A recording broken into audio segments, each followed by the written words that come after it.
Hi, welcome.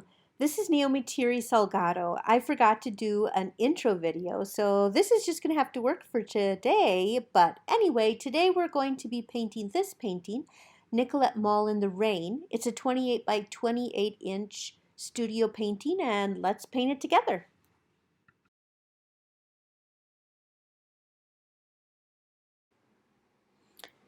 Here we have the initial wash. This is all Gamsol mixed into the paint, so it's very thin and watery. Um, I want to make sure that the areas that I want to glow later on are glowing right away right now. So those are those yellow areas. I want them to know where they are and keep them yellow from the very beginning because they really can achieve a luminescence quality. Here I'm going over the sky color again. In this case, the Gamsol was still too wet, so I did blot it with paper towel to be able to go over it again right away without letting it dry. Just reestablishing the values. Of course, the sidewalk reflection of the sky will be a little darker than the sky, so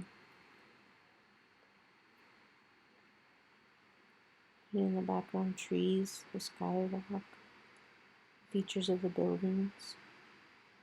Hi, I'm running out of battery. I don't know how much battery I have left, but I just wanted to give you a little tip, another thing I thought about, how to control how much, whether paint goes on the canvas or comes off the canvas.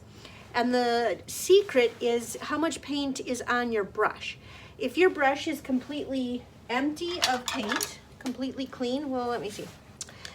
Completely clean brush, paint will be attracted to it and it will lift paint off the canvas.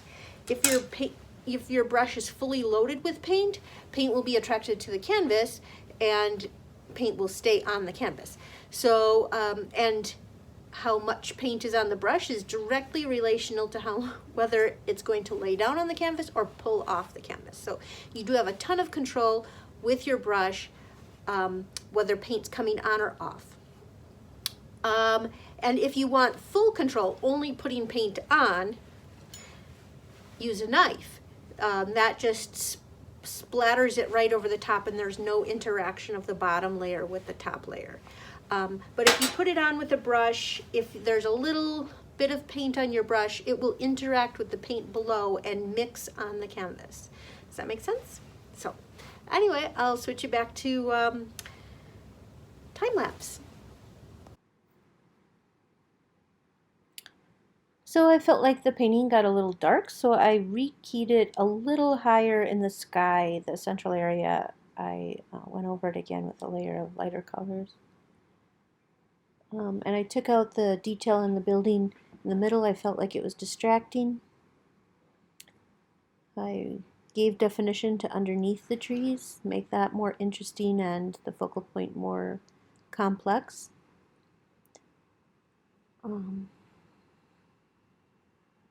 Now I'm putting in the bike rack to the side. It's hardly visible from this angle, but if you get close, you can see it. I wanted that intentionally. And now the figure's going in, the main figure. The umbrella.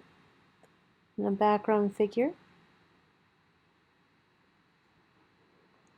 Now I'm in the process of putting in the sidewalk cracks, and to do that I had this piece of board laying around my studio and I literally just dipped it in the dark paint and then set it down on the canvas where I wanted it. So it's kind of stamped in there, and then I went over it with a brush to have the texture that I wanted.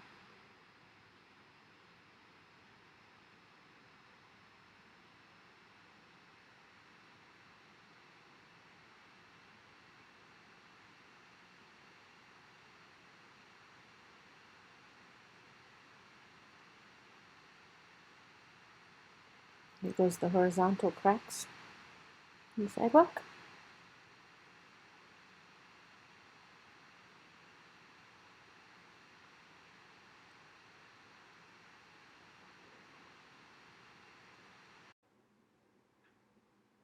Here I'm putting the bus in the background. Don't know if you can see it very well, but it's there.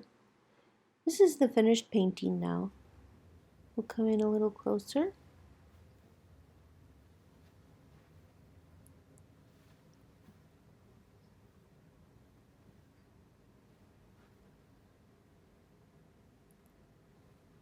You can see the bus, the shining lights, the people in the background, reflected light on the sidewalk. There are the bikes in the bike rack.